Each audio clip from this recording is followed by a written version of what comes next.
Hey everybody, it's Tafony here once again. Hope you're doing well. Today I'm rambling about the Intellijel Metropolix. It sounds like this.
Okay, before we get started, I need to give a huge shout out, a huge thank you to Scrobotosaurus for lending me this module for this video. I can't thank you enough. I couldn't do it without the help of all y'all.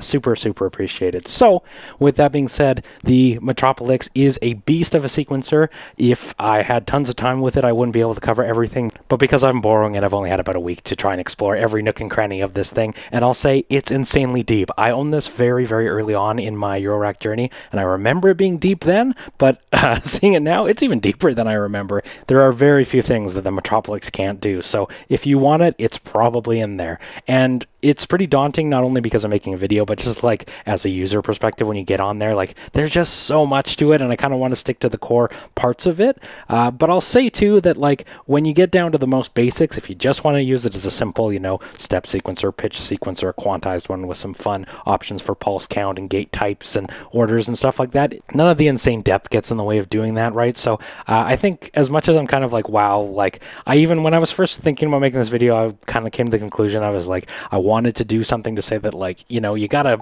draw the line somewhere in depth. But the more time I spend with the Metropolix, the more I'm like, you know what, if you ignore a lot of that, as I'm going to in this video, none of the insane depth gets in the way of great basics. And the sequencer itself, that's based on the RYK 135, and I believe licensed from it originally. They made a Eurorack version, and then Intellijel made the Metropolix, where it was a collaboration or a licensing agreement or something. I don't even own this thing, so don't ask me about the specific details, but there was some sort of collaboration between the two of them. It is in the vein of that original sequencer. Now RYK is also making that as well, so I guess they've sort of forked in that way.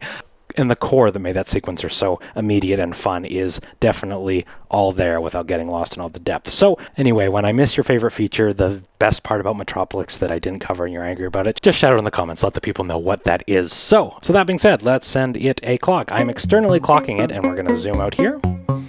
And I'm going to try and do my best to show you what we have going on here. So on the Metropolix, there's two separate tracks for pitch and gate sequences. I am sending the gate outputs here into two separate envelope generators on the Fuji. I'll tilt down to show you that. It's over here in the corner. And then the pitch coming out into the piston Honda, just because one, it's my favorite oscillator, and two, because it's easy to keep them in tune with the digital one across the two. Way off in the corner there, those envelope generators are going into the Tango Quartet, just as a VCA to open and close them. It's really basic in terms of sounds, and I want to do that way so that we can focus on the sequencer itself, because there may be many a distraction in this video that will be easy to get caught up in. So quick summary: two VCAs, two envelope generators, two voices coming out of the same piston Honda. That's basically our patch. I do have a hair of reverb on there just to make it a little interesting, but I probably won't go too crazy, at least to get started with it. Let's change up our sounds a little bit for a little bit of variety for everyone's ears, including mine. This is the screensaver right now. I'm just going to back out of there, There's a bunch of different ways to view what's going on here, and we'll get into that in a bit, hopefully, although again, immediately, there's just insane amounts of depth. So the basics of the Metropolix, as I understand it anyway, we have a stage-based sequencer. So what that means, it's not steps, because you can have multiple pulse counts per step. So we have pitches across the first top, and these are linked across the 2 tracks. So in my head, I was thinking Metropolix has 2 sort of fully independent tracks, but they're not. The idea is to kind of have a macro of both tracks. So when I slide up the pitch on step 1, you can see on this screen here that they're both in A, but as we go down, we have a bunch of different quantizations of them, and we'll get into that in a little bit. But they are not independently controlled. They are a macro controller. And the idea is that if you want to modulate it, you want to add modifiers, you want to add order mods, you want to do unique ratcheting or other things, this thing can get crazy across the 2, but it is not 2 linear sequencers. Everything on here is generative and also linked, and that also applies to the pulse count. So if you're here, you're probably more familiar than I am, but if we get in to make one step 8, so when we get to that first step, it stays for 8 pulses. And there is different gate modes we'll get into in a second, but when you do uneven pulses, it gets really crazy.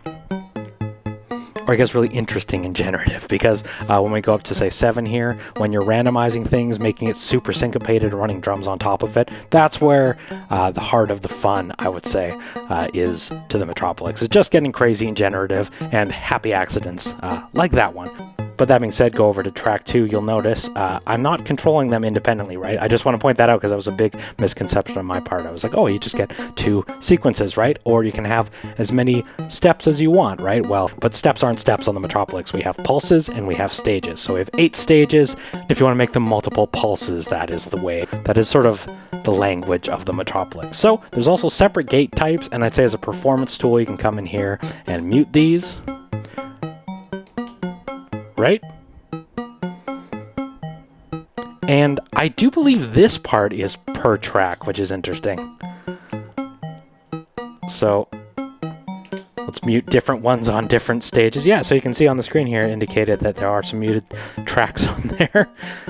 That part of it too is a little bit confusing for me, you know, especially as someone who's just boring it to like try and figure out what is global control, like the pitch. But what is per track, like the gate types. And when we get into multiple pulse counts, you'll really see this change. So on the 3rd step, we'll do 8. And if you have the different gate modes, the first one's basically off. The first one is a single pulse. There you go. You have this dotted one. As many pulse counts as you have on there is how many triggers will get sent out. Or there's this high mode, which is as long as you're on the step and it's on there, it'll remain open. Now, because I don't have gate mode on my Fuji, let's turn that on now. You'll hear that better. It stays open. And that does make for some more interesting stuff, right? So let's make 2 steps. And again, this part is linked across the 2 sequences. And I'm sure there's a way in the settings, in the config, in a sysx file to change that, because everything on the Metropolix is possible. But I believe the pulse count per step, at least in the default configuration, is linked across the 2. But this fun, random sort of hands-on way to just kind of like, not draw, but grasp at your sequence is really fun, right? Now, where things get really crazy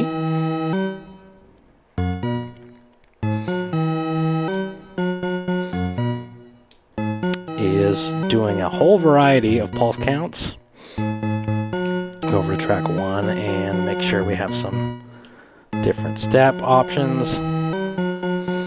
And we'll come into the scale. If I don't like how this sounds, let's go into a different scale. So kind of the language it has on the screen is when there's this 2 arrows and where the icon is sort of pulsing in the corner, that's what you're selecting by scrolling the encoder. So we can go to different modes. There's 1,000 different scales on here. We're in major, minor, all of these different ones. I believe there's custom scales if you want to anyway, but that is far beyond my breath. Let's go into Phrygian, and then if you click in, you can No, hit Alt. Yes, I can change the route.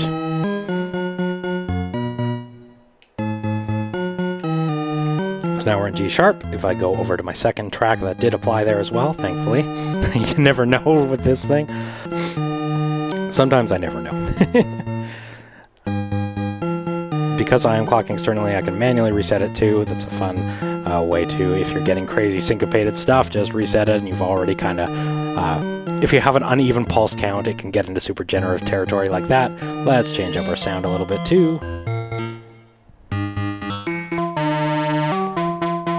And this is very major for piston Honda, which I usually use in a pretty gnarly state, but let's get a bunch more reverb going too. And where a lot of the fun comes in for me, I'd say, is doing a bunch of different either order modes. So we're standing on track 1 right now. We have it in linear. So it's going right now front to back, forward through all the different stages. But if we switch it to ping pong, and there is a lot of modes. Pendulum.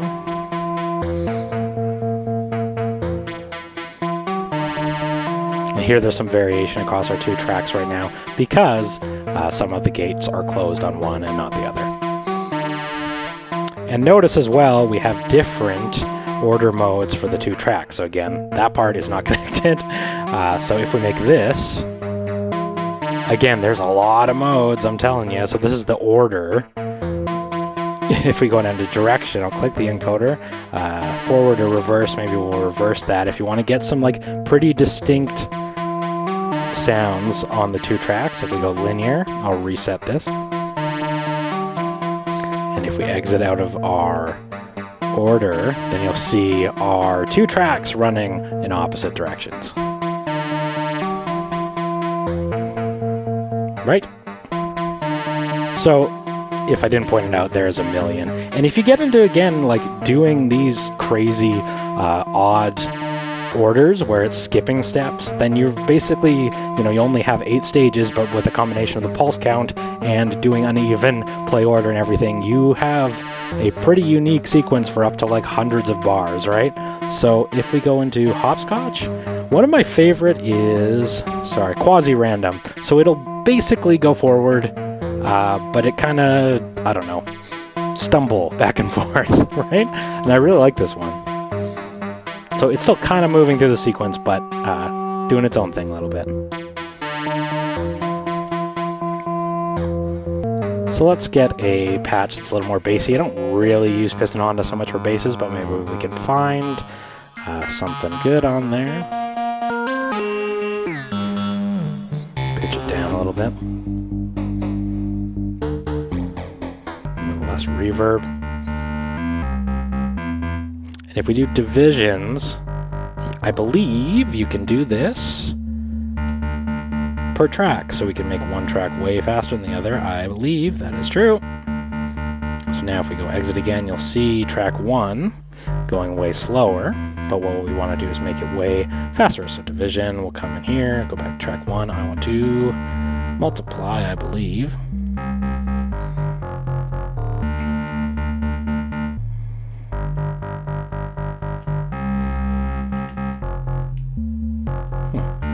Must be a way to multiply. How do I multiply? Okay, well maybe for simplicity in this video, let's multiply it on the clock coming in. And then on track 2, I'll divide. So now if we exit out again, we'll get into this view. You can see my track 2 moving way slower. And my first track is basically like my bass line. Let's find a waveform that's a little more, not traditional, but bass line-esque, because this is not traditional, but it sounds kind of nice. Like a fuzzy square wave going on. Okay, turn this up a little bit so y'all can hear.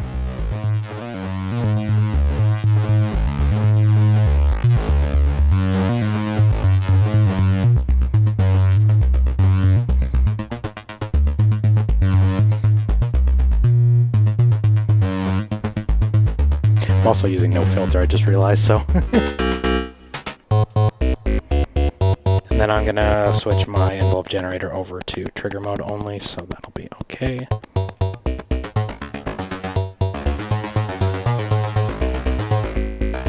And there's an insane amount that we can do in here. I can add swing, which is pretty cool considering I'm externally clocking it that's able to do that.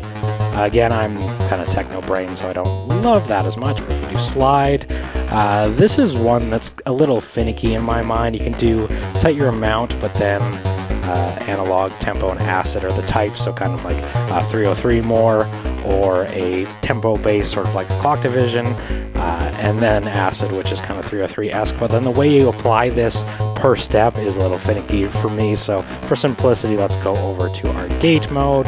You can set gate lengths as well, gate scale for a macro adjustment. That's okay. I'm more interested in doing slide here, so if we turn it up for tracks, no, that is our pitch. Oh, how do you do this? Lord help me. There we go. We got step 1. Ratchets. Sorry. Okay. Yeah. So you select your step and then slide it in with the encoder here. So now we are heading in, adding a bunch of slide.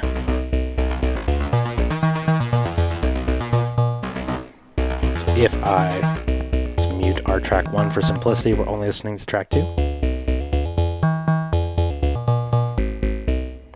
If we go back into exit, edit, slide. Did I mention there's, okay, here we go. So if instead of acid mode, we'll do analog mode, tempo. I kind of like the analog mode. There is a lot of depth. Did I mention there's a lot of depth?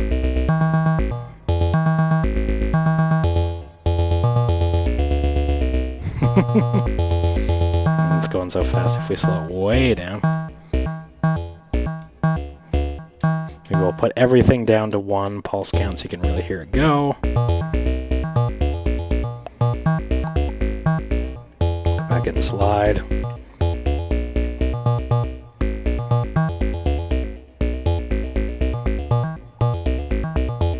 Mount cranked, mount down. Somewhere in the middle. Go into edit or slide again.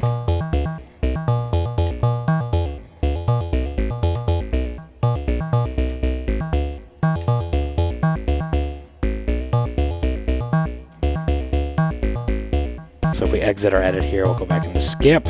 Another core of our editing here, you basically come in here and pick a steps to sort of jump around.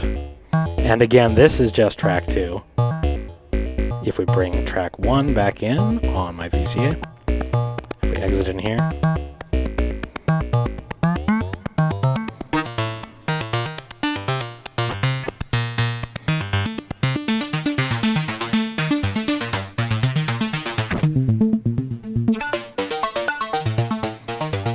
you'll see where we're going through. We've added some variation at this level, and I can add more skips. We'll just skip the entire track. Bring them all in.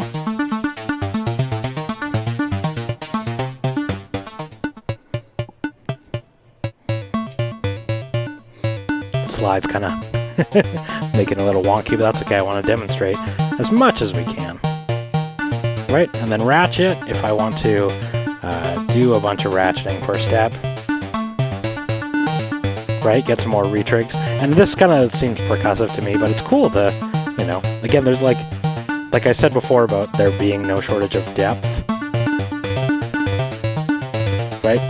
You'll never look at the Metropolix and say, oh, it'd be fun if I could try ratcheting, right? But what I am more likely to try is probability. So, oops, sorry, I need to exit, make sure I'm not editing, and then go to probability. And then we'll just sort of add some chance to our second track this way. And if I was smart, I would probably put these on my ratchets, but I also believe there's ratchet probability as well. I'm doing it to the whole stage as well. There's a way you can use this to apply just to the pulses. No shortage of depth, if I haven't said that already.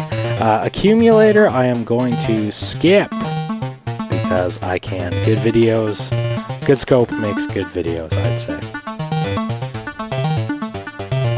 Now there is CV in mods for all of this too, so you can modulate in, you can modulate out. There's a mod track. So what parameter do I want? I want to take it from accumulate, and I want to, you can internally mod it. Did I mention there's a lot of depth? So if I jump over this one, what do I want to mod? Mod track 1 and 2.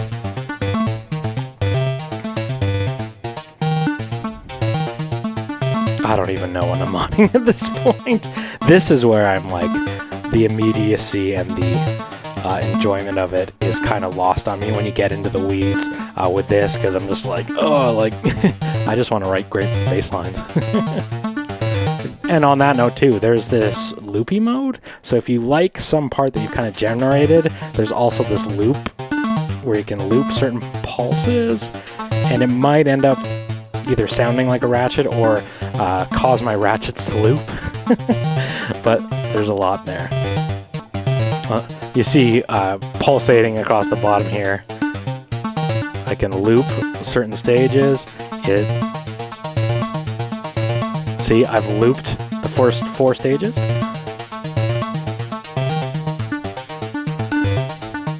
Fun performance tool, for sure. I see why they put it right next to the run. Now, I didn't mention there's a gate expander for this too, so if there was enough depth, it could also be a drum sequencer, right? And I've put in right now I'm looping an uneven amount of steps, but let's go in here and do current track, which is track 2. What if I loop track 1?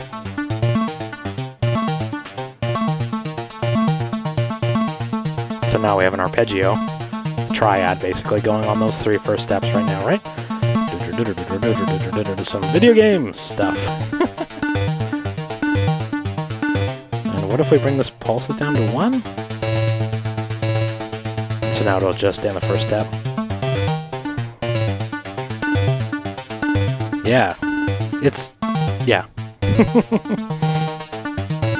There is, in that loop pulses thing, you're getting into a hair of in the setup view here. I just want to touch on this as well. We have total pulses set to auto, but you can sort of limit your sequence to like you're kind of creating your own loop in this way as well, right? And it's going to sound like it's evolving, changing more, but the reason for that is that the order is changing. So while my entire sequence is looping every pulse, it's playing different things because of our play order. Did I mention it's deep? It's really deep. And the core loop, the jamming it as a baseline generator, doesn't suffer at all for any of that insane amount of depth. It just basically stands to be, I'd say, so many, and I didn't even touch on the modulation in or out, basically, right?